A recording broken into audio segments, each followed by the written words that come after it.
मेरे माता पिता, मेरे मामा मामी, काका बाबा सभी को मैं नमन जोहार करता हूँ। मेरा भी बचपन यही इसी मिट्टी में गुजरा है, क्योंकि ये मेरे मामा का घर है। दो माँ का प्यार मिला है मुझे, और इस मिट्टी को और इस जमीन को ऐसे ही हम कैसे जाने देंगे।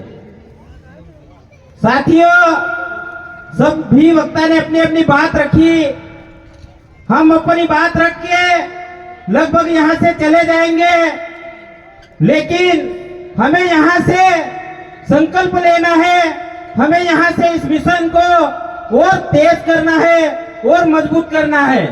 यदि हमने आवाज उठाना बंद कर दिया या बोलना बंद कर दिया, संघर्ष करना बंद कर दिया, तो ये मनुवादी लोग हमारे ऊपर हावी होंगे और ये जो जमीन है ये किसी भी हालत में लेकर रहेंगे।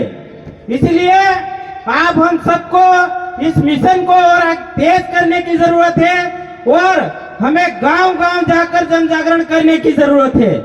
आज आप हम सबको ये पता होना चाहिए कि हमारे वास्तविक भगवान कौन है।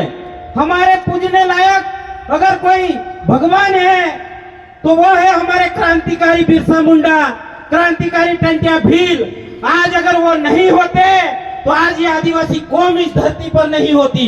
अरे आज आप अल्लाह के पीछे पड़े हो, आज आप भगवान के पीछे पड़े हो, आज आप यीशु प्रभु के पीछे पड़े हो, आज आप गॉड के पीछे पड़े हो, लेकिन आपको धर्मों में बांटा गया। आपको अलग अलग धर्मों में बांट के आदिवासी को कभी एक होने ही नहीं दिया। यह देश आजाद नहीं हुआ, जब राज्यों का बंटवारा नहीं हुआ, तब ये पूरा भील, ये पूरे आदिवासी एक थे। ना ही राजस्थान और गुजरात की बॉर्डर थी, ना ही मध्य प्रदेश और राजस्थान की बॉर्डर थी, ना ही मध्य प्रदेश और महाराष्ट्र की बॉर्डर थी। ये पूरा भील एक था, एक जाजम पर था, और अपने हक अधिकारों की लड़ाई लड़ी और अपने जल जंगल जमीन को सुरक्षित रखा। लेकिन ये देश आजादी की जो बात करते हैं, छल हकीकत में वहीं से हमारे साथ शुरू हुआ। हजारों की संख्या में देश आजाद होने के बाद भी हमारे आदिवासियों को, हमारे परिवारों को हजारों की संख्या में मारा गया। हमारी अंग्रेजों के बाद भी हमारे लोगों को क्यों मारा गया, ये हमें सोचना चाहिए। आज अगर टंट्या भील अगर नहीं होता तो आज हम इस धरती पर नहीं होते।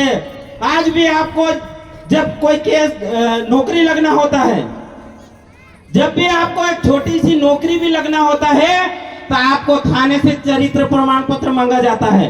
आपका चरित्र प्रमाण पत्र यानी आपका नेचर, आपका रहन सहन, आप क्रिमिनल यानी डाकू, लड़ाके, मारकूट या लड़ाई झगड़े वाले तो नहीं है, इसलिए थाने से लिखा कर लाओ। थाने का प्रमाण मांगते हैं कि आपने कोई लड़ाई झगड़े दंगे या आपके ऊपर रिपोर्ट एफआईआर क्यों नहीं किया। ये जानते हो क्यों मांगते हैं चरित्र प्रमाण पत्र?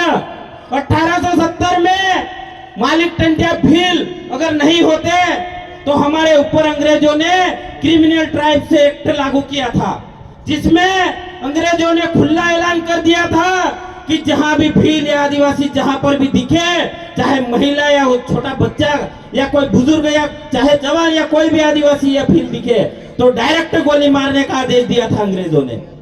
अरे तुम किस भगवान को और किस काल्पनिक देवी देवता को पूजते हो? क्यों इन भक्ति के झंझट में पड़े हो?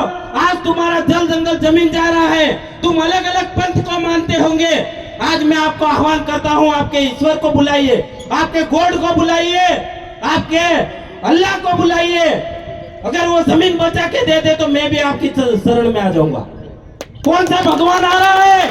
आदिवासियों का दुख या आने वाली पीढ़ी को नरक में धकेला जा रहा है? कौन सा ईश्वर बचाने आ रहा है? बताइए, मैं भी आपके पांव में आ जाऊंगा। आपको अगर कोई बचाने वाला था तो वो ये था मालिक टंट्या भील और ये था बिरसा मुंडा। ये ना होता तो आज आदिवासी का नाम इस देश में नहीं होता। इस धरती से जैसे डायनासोर खत्म हो गया ना, उसी हिसाब से आदिवासी को खत्म कर दिया जाता। मालिक टंट्या भील ने क्या किया?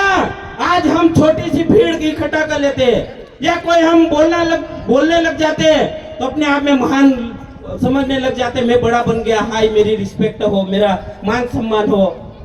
यही करने लग गए।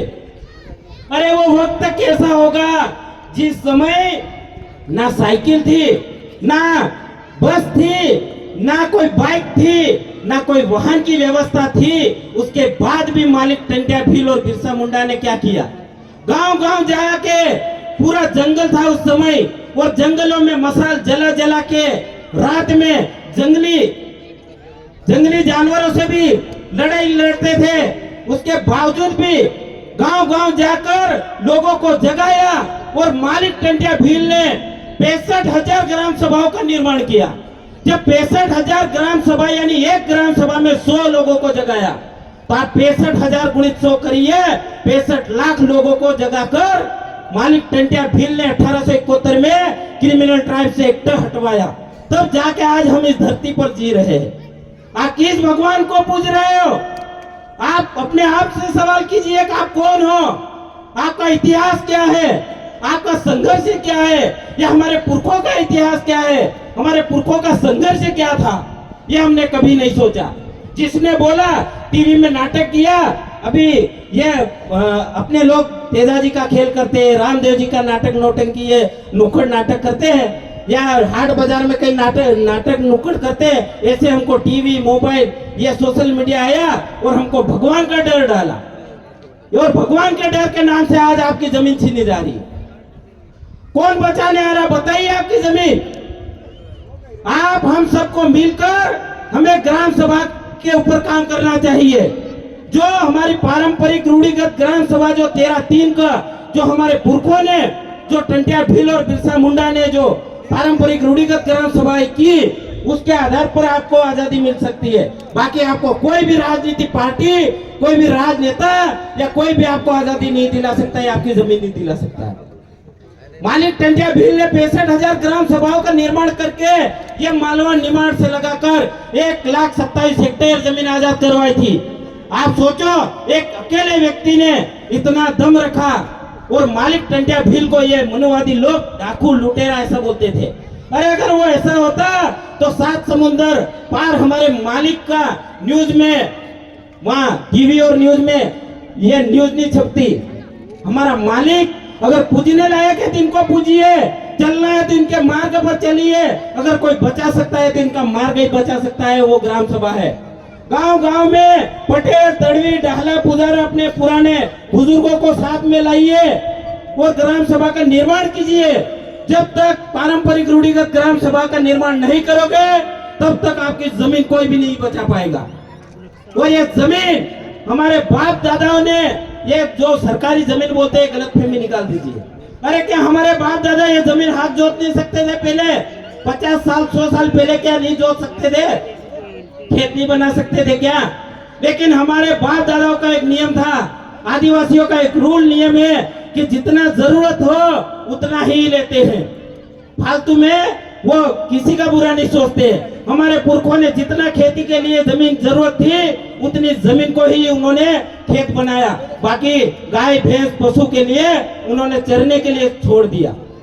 क्या हमारे बाप दादा ये जमीनें नहीं रोक सकते थे? क्या हमारे पुरखे ये जमीनें नहीं रोक सकते थे? पहले ही पट्टा करवा लेते थे, 100 नहीं 1000 बीघा के मालिक बन जाते थे हमारे पुरखे। लेकिन उन्होंने कभी किसी का बुरा नहीं सोचा, पशु का भी नहीं सोचा, पक्षी का भी नहीं सोचा। इसलिए आपसे मेरा यही निवेदन है कि यहाँ से बोल के, और मेरी माँ, बहनें, मामियों, मामा सब, ये आने वाली पीढ़ी हमारी खतरे में है, क्योंकि ये माही के इस पार और माही के उस पार, ये धार जिला है, उधर झाबुआ जिला है। झाबुआ जिले में भी उस पार भी इन्होंने उद्योग के लिए एक केवीएन को कंपनी के नाम से जमीन घोषित कर दी पहले से। आज इधर भी पूरा राजगढ़ से सरदारपुर, राजोत, भेसोला, ऐसे करते करते पूरी तरह से माही नदी को खत्म करने वाले हैं। और ये माही नदी यहीं से शुरू हो रही है, अपने यहाँ से। ये माही नदी खत्म हुई कि यहाँ का जीव जंतु, पशु पक्षी, यहाँ तक कि अपने आदिवासी समुदाय जो भी रह रहा है वो सब का सब खत्म हो जाएगा। इसलिए आप हम सबको धर्म की बात छोड़िए, धर्म के लिए लड़ना छोड़िए। और मैं एक ही आखिरी बात बोलना चाहूंगा मेरे पूरे आदिवासी समुदाय के लिए, कि आप किसी धर्म को मानना मानिए, हमें कोई एतराज नहीं। आपको किसी पार्टी में रहना, हमें कोई एतराज नहीं। आपको किसी संगठन में रहना, हमें कोई एतराज नहीं। लेकिन मैं तमाम आरएसएस, बीजेपी, कांग्रेस, चाहे अन्य संगठन या जहां जहां टुकड़ों टुकड़ों में या अलग अलग धर्मों में बटे हुए हो, मेरे आदिवासी भाइयों, जब बात कौम की आए, बात जब मान सम्मान की आए, बात जब अस्मिता पर आ जाए, तो वहां पर एक जाजम पर आ जाइए। अरे गैर आदिवासियों से कुछ सीख लो। वो बाहर से आकर इस देश में राज कर रहे। ये 5 जनवरी 2011 का सुप्रीम कोर्ट बोल रहा, लेकिन फिर भी वो भी अलग अलग पार्टियों में रहते हैं, अलग अलग व्यापार करते हैं, अलग अलग काम धंधा सब करते हैं। लेकिन जब उनकी कौम की बात आती है, जब उनके हक अधिकार की बात आती है, तो आप किसी एक को मार के देखिए, वो हजारों नहीं पूरे देश को बंद करने की ताकत रखते हैं। तो आप में उससे कई गुना ताकत है। आप धर्म, जाति, पार्टी, संगठन सबको छोड़ के ये जल जंगल जमीन की लड़ाई के लिए आप एक हो जाइए। धन्यवाद, जोहार, बस इतना ही। बहुत बहुत धन्यवाद दादा का। और अगले वक्ता